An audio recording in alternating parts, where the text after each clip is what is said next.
Don't stop. Don't slow down. Don't think about who you are and what you want from like, no, just keep going.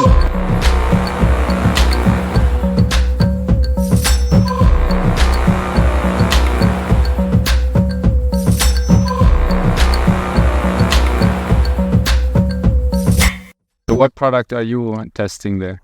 It's an herbal inhaler, number dos. You're hacking, right? At the end, to be honest, I'm not sure. But it's definitely something that... Do you need it? Both use it almost daily. Yeah, but again, if you take drugs every day, it's also like, do you need it? That's the question. So the question is, do you need this? And for what? I didn't do the research yet, so I have no opinion on it.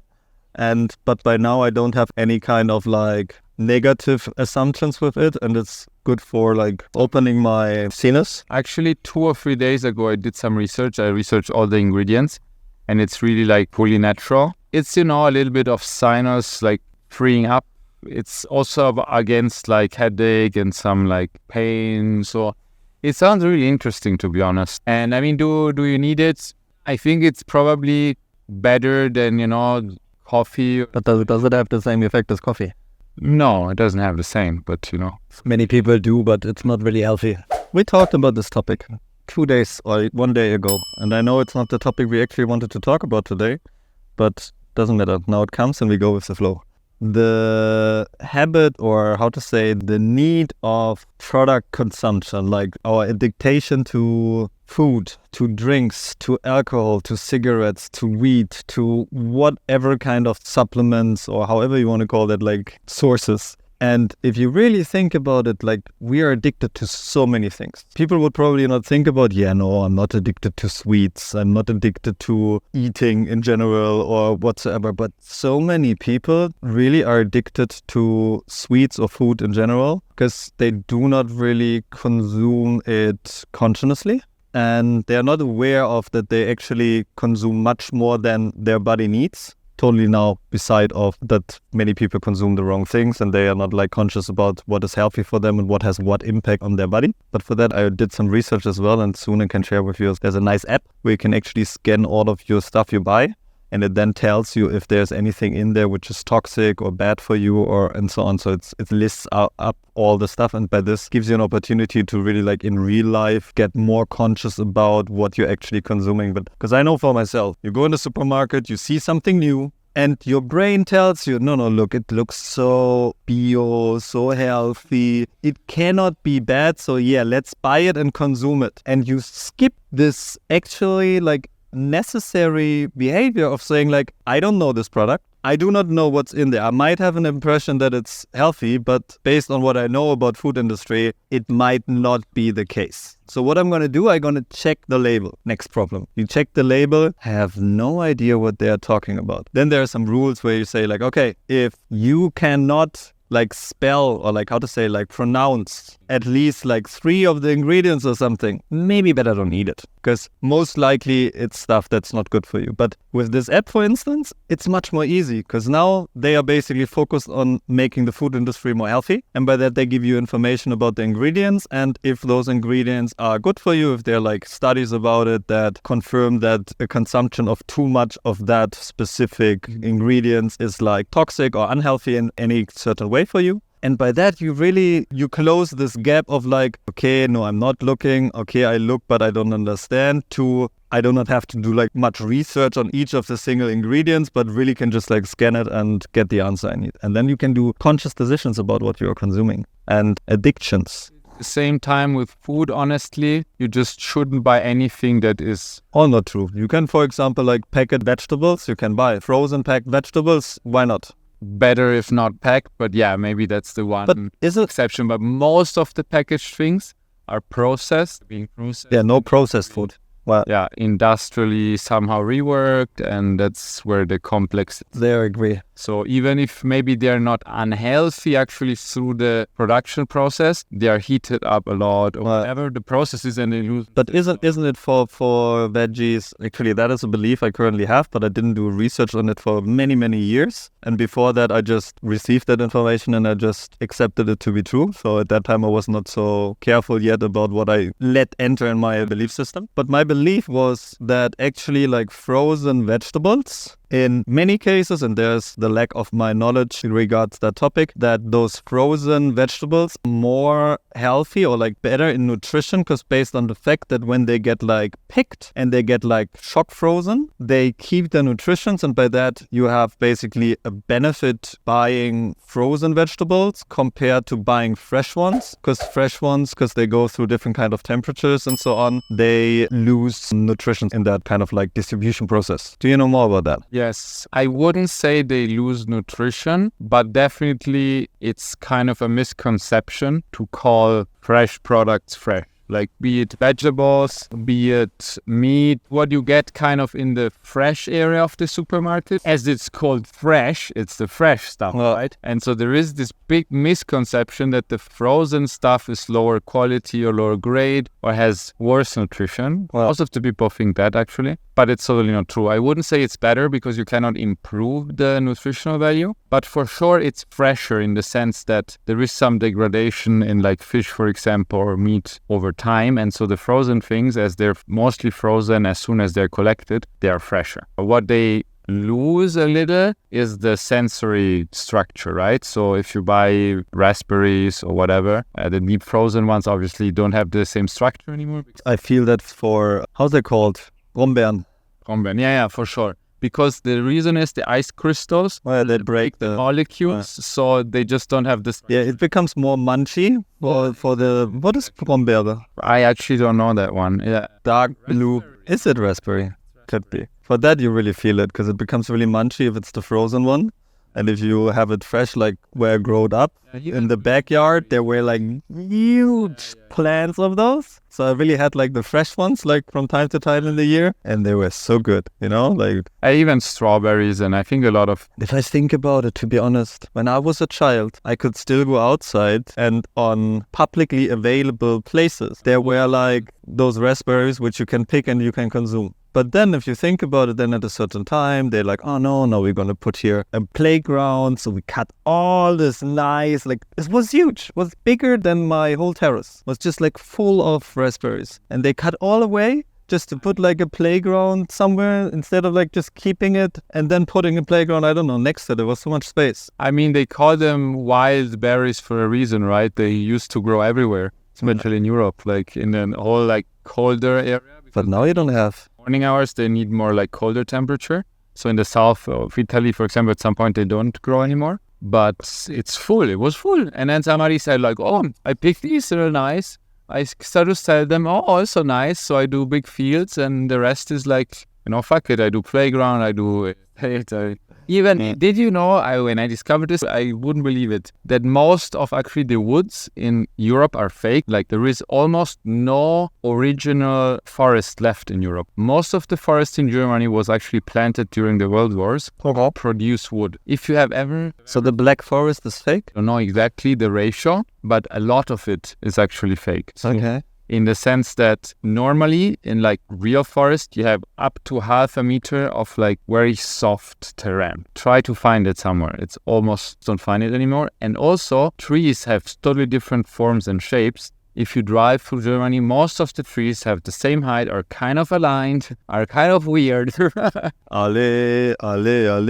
So, I mean, the Alps is a bit different where it's difficult to get, but I was shocked. So the peak deforestation in Europe was even, I mean, we surpassed it. It was, I think, 100 years ago or something, which is pretty interesting because we complain so much about, I don't know, people cutting trees here or in emerging markets. But when the Romans conquered Germany, how they describe it is basically like a whole huge ass forest, right? Yeah, and look at it now. So it's crazy. I mean, if you drive from the Autobahn from Munich to Berlin, you see all fields, and then you see sometimes a little forest, and that's all fake forest. I mean, maybe the Black Forest is like the core, and maybe on the eastern side, I don't know the specifics, but most of it is actually replanted to produce wood, which I didn't know. I thought the forest I see near the Autobahn, yeah, kind of probably a real forest. Yeah, why would you think that it's different? It's crazy, man. How the humans have changed the planet is actually pretty impressive. And of course, Europe, you know how much wood we have used for the hundreds of years? It was the first big raw material, right? Well, everything with wood. Just chop it down. Oh, yeah, we are pretty efficient in what we do, right? As humankind. Especially Germans. Especially Germans. So when they have a goal, they achieve it. Yeah, maybe. We're gonna build an airport. Or like, we're going to shut down all the nuclear power plants. We don't have enough electricity and enough power anymore. Let's buy it from Russia. Oh no, we are in war now. What do we do now? Let's buy it from France. Ah yeah, France's main generation of power is nuclear power plants, but okay, we need it. It's not easy. There's a lot of variables, huh?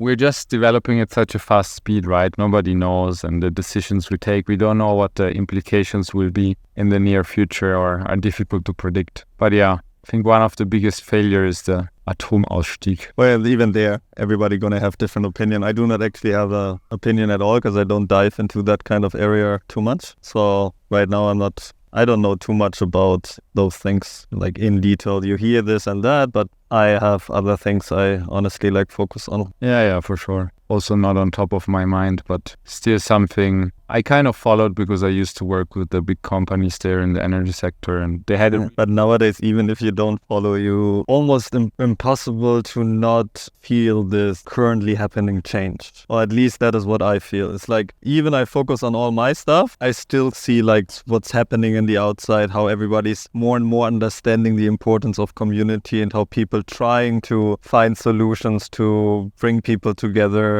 by like Strive from Robert, or like other people building like own like men's groups, tribes and so on. It's really, really exciting, but in the same time, it's really frightening too. Like one bank after another is collapsing in the USA. If you look about the past few years, what kind of scandals we had with Wirecard, with Terra, with German Bank, whatsoever. Like there were so many incidents with like sum up over the past few years that you cannot ignore anymore that the system we are currently like on which we build basically everything we have is built a system. So we can be thankful for a certain way that we had that system, but you really feel now that the system it finally defined that it's going to go towards an end, and it's just a question of time till that might be redefined. And it's really a little bit a question of the creativity of the system runners. Let's call them system runners, whoever is there in charge of like making sure that this is all going this way, how creative they are to keep things going,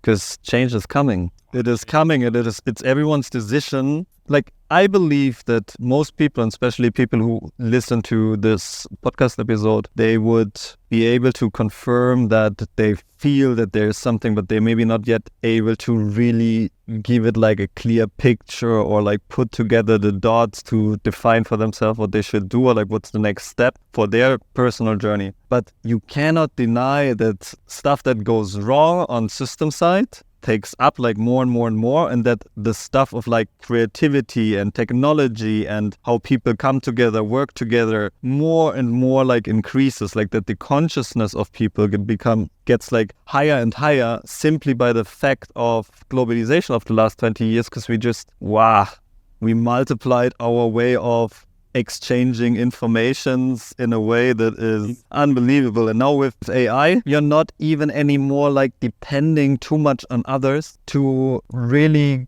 keep moving like faster in the right direction, like get responses. Because before, if you have an idea, you always need to have somebody to talk with, and it's still the best way to have human beings like around you. But if I, for example, have my creative sessions or stuff and I need a response now, I just ask Emma, our virtual AI assistant. But it's so, like, I do not have to think about, okay, who in my network is able to give me a proper answer on this question I have in my mind. Because if I would ask now somebody, this person really would need to schedule that in their calendar. This person will need to take some time and really like commit to do that. So let's say whatever this question is, to give like a really proper answer, maybe takes at least 30 minutes of that person. Now you at least have to wait 30 minutes if you have somebody you might employ that you can just ask, and this person you know is now available and gonna running to answer. But then even you still wait 30 minutes, which is not the case most of the time. So most of the time would be like, okay, I have a question. Who could I ask? Let's ask on social media. Let's ask some people. Let's see when I get a feedback. Maybe I don't get a feedback. A week later, I may think about it again or I forget about it. Now you just ask ChatGPT or Emma or whoever you trained for basically a certain topic, or you have your prompts where you basically with 2 messages, you're going to train that person so that person knows who that person is talking with. And then you can get the feedback you need,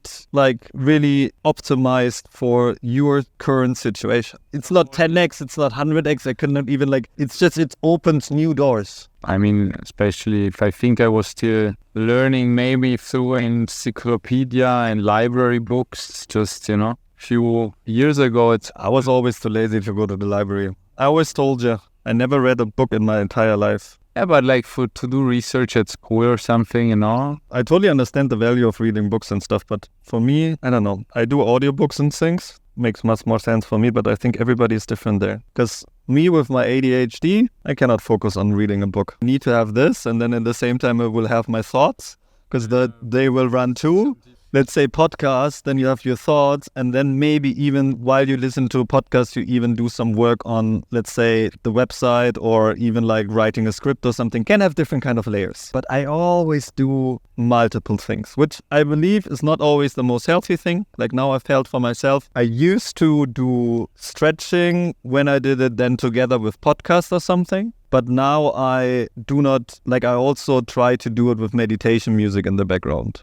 And not with house music or beats or beats to think to or whatsoever, but really just have calming music first in the morning and not right away start into high tense music or whatsoever.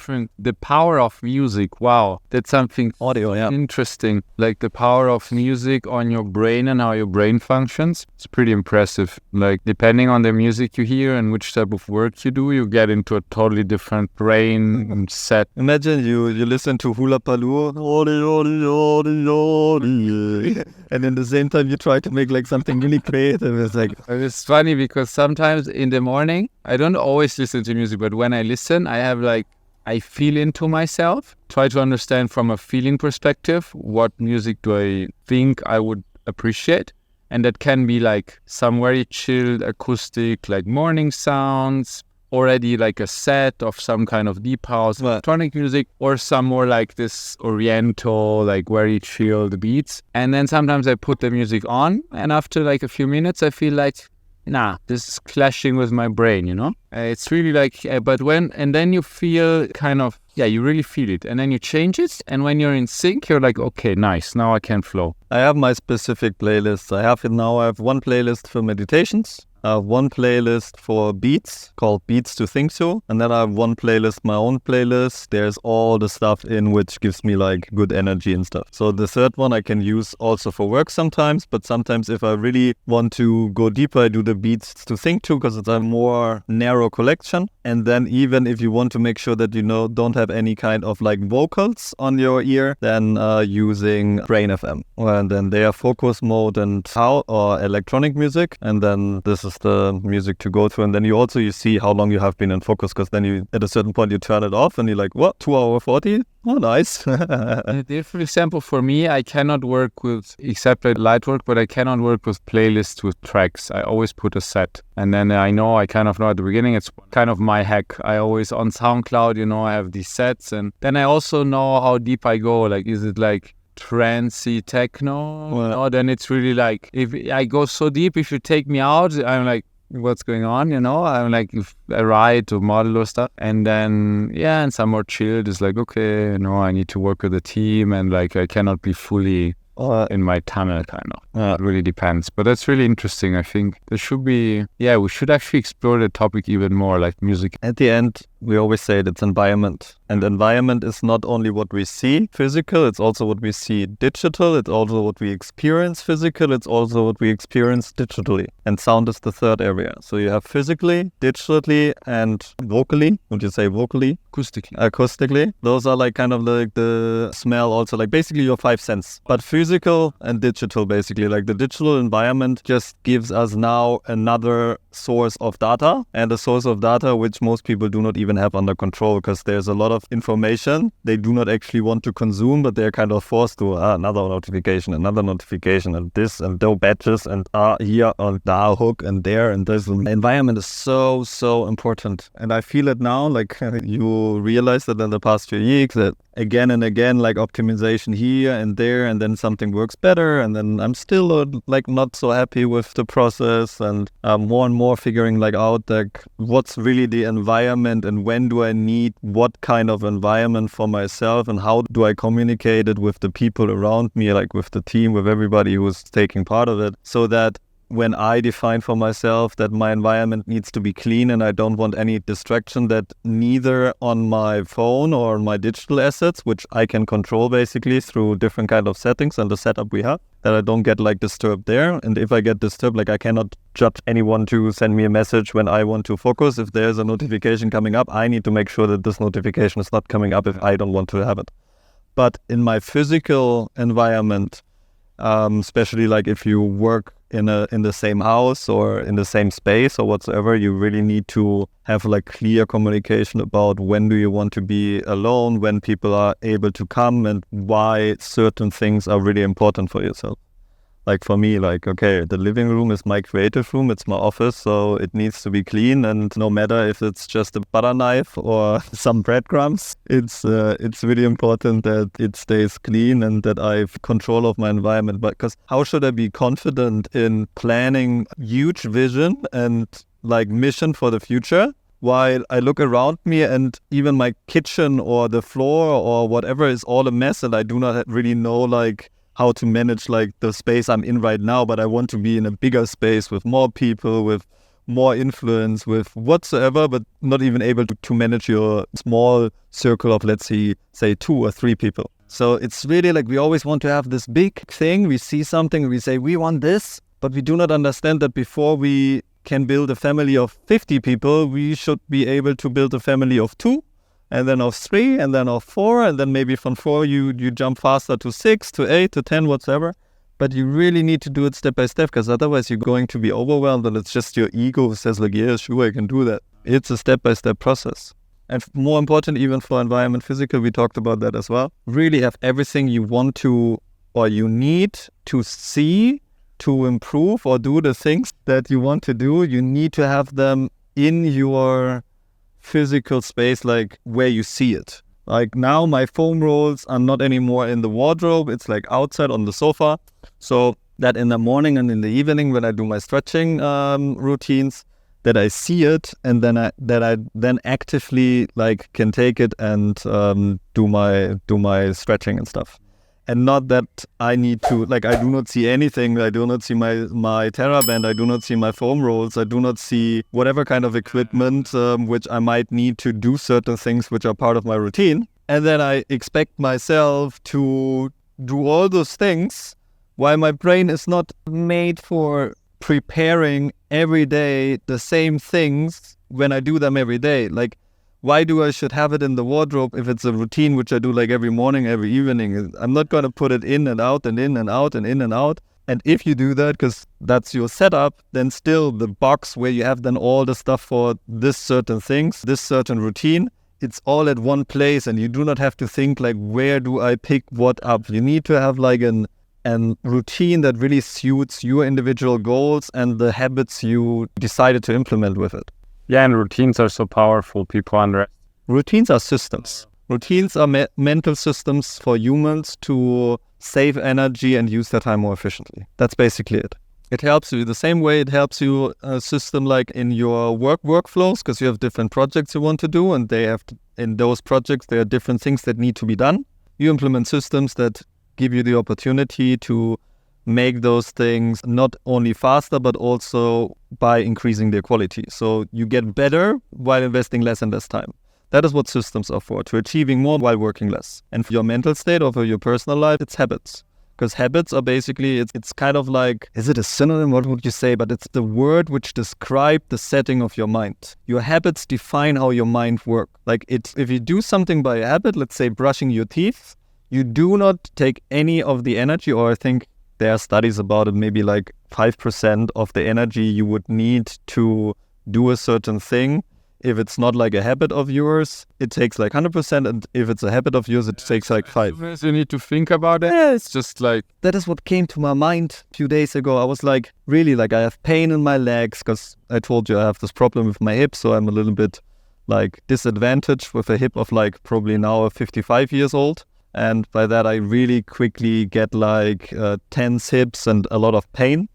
And yeah, with my young age, like 33 years, it's really early to feel like this kind of physical imbalance. And then it made me think, and I was like, always when I do not stretch, I feel that pain after a few days, and it's get worse and worse and worse as longer I don't stretch. So if I understand that I need to do a certain thing, or like that stretching actually prevents me from having this pain or lowers the amount of the pain I have, and I do not want to have that pain, fact number 1 is stretching is actually a helpful solution to prevent me from having pain. So the thing I want to avoid. Yes. So what do I need to do? I need to understand that this is not something I can just do for a week and then stop for a year and then do it for a week again to then stop it for a year. That's not like something you prepare for and then you let it run. No, it's something that I need to find a level of commitment that works for me, but not only in the short term, but in the long term. So not to go and say like, okay, every morning I'm going to do stretching, then I'm going to do 1 hour workout, then I'm going to go for a walk and da-da-da. So you give yourself like this idea you have of your perfect self in the future. Like, this is how I want to be. I want to wake up early. I want to do stretching. Then I want to wake up early. I want to do workout. Then I want to do stretching. And then I want to go for a walk. This is the things I want to do. And this is how my morning should look like. Now you think, okay, I'm going to do that. You fail in 4 or 5 and you think you're now a failure because you didn't manage what you actually put your mind to. So it's much better to really do it step by step and really think about it. What is the amount that you can really like commit to on a long-term base? So basically a lifetime base. And so I told myself now, and this is what I really try to do. And always when the pain goes less, and I know that already, when the pain gets less, you're like, maybe not. It's just a question how often this needs to happen and show me like, hey, it's not getting more easy and it's not going to change anything. Just get into this habit and keep it going. But for that, again, your environment needs to fit. Your environment needs to be like organized, like, as we do now. Like after 9 o'clock, I have time for myself and I do not want anybody to disturb me because after 9 o'clock, I'm kind of like start stretching myself. Yesterday, we watched movie longer and that was totally fine because I could like stretch myself through that. But still, I felt yesterday as well. Due to that, I was awake 2 hours longer. Then I worked for like 2 hours or 2.5 hours because I got this idea in my mind. It's always creative session, then idea, and then, okay, I want to visualize it. And then after that, I still had to do my reflection session, which is for me really essential to like start the next day in a proper way and be like prepared, because at evening, best way for me to really then reflect about everything and just see like where's my mind going, like where do we may still have challenges which we need to overcome, where can we optimize, where do I still feel pain when I think about it, why is that the case, and then write those things down, and then in the next day with a clear mind at the evening, not trying to solve that, really not trying to solve that like actively, but sometimes your brain goes in the directions like, okay, yeah, I can do this, this and this and this. And all the good information you receive, then you put in notes that then everything which then needs like time to go on ChatGPT, to have some communication, do some research, that you do like in a separate session and not like in this session. And there I feel then like today I slept longer. So I know then, okay, maybe next time if movie, watch it more earlier so that we still keep like 9 o'clock, even movie is finished. And adjust those things like step by step. And doing this and having like a clear rhythm and programming yourself in a rhythm that works for you and that is communicated with your environment so nobody feels like left behind or misunderstood. I can help them really good to get like much faster to the perfect or like the close to perfect organized schedule for themselves that really suits them. Because otherwise you take easy, half a year easy, because it's learning by doing, and it's so many things that you cannot even learn if you just listen to videos. You need to experience it or really have like a done for you solution, which needs again like personal communication consulting basically in a certain way. It's not that easy then to like, oh yeah, and then you put this and then you put this. Every brain functions in a different way, and some brains we're conditioned to work in a certain way, but actually it's not the best way for those brains to work. So you need to unlearn old schedule programming, and then you need to relearn it. I think that you need to take time, but people don't have time. You really need time to zoom out and really to define like, hey, wait a second. I'm still running and running and running and running and running and running. Let's stop for a second, breathe in, and figure out where I am right now and if I'm running in the right direction. And if I'm running actually like with my tires down, or if I'm running with a broken brake, or if everything is like the car is moving. And we didn't do anything with our with our setup for so many years and still using exactly the same. So we really need to stop and really think about like what I'm doing right now. Is it something I really want to do? Does it suit me, my personality, my idea of life? Or do I do something just because of the reason that I always did it this way? And I believe that many people will realize that actually not everything in their life, because we define for ourselves like 5 areas, like everybody can do that differently, but basically like 5 areas of life. To really find the balance in all those areas of life, wow, you need to zoom out really, really, really far. You need to get like a really broad picture, and you need to build like a really strong confidence in yourself to allow yourself to really have this idea of that it's possible to have a happy life of relationships of whatever kind, feeling self-love, being wealthy, having a good environment and community, having a job you like doing, like being surrounded with people that you actually love spending time with, being surrounded with people that you not only love spending time with, but which also can bring value to you, and you can bring value to them, and everybody appreciate what one another do for one another on this whole journey. It's so much. Most people even they don't start. They don't start to ask themselves this question if their life, how it is right now, is the life they actually want to have. If they then decide like, actually no, but hey, come on, be happy with what you got. Yeah, it's like this belief in Germany, at least I know, like if you say like, oh, I want to become a millionaire, and I want to have like a nice house, and I want to have this beautiful wife and kids and this and that and friends, and once a year I go with my buddies, we go travel, and then I have one holiday I go with my wife or my girlfriend or whatever kind of idea I have of my relationships with women or whatever it is, you know? And then people would tell you like, no, come on, stop dreaming. Like, really, be happy with what you got. Well, what are you having right now? You're 24 and you're already like, you're working in a bank. You should be happy. You make how much money? Yeah, okay. Sometimes you work 16 hours a day. You sleep almost none.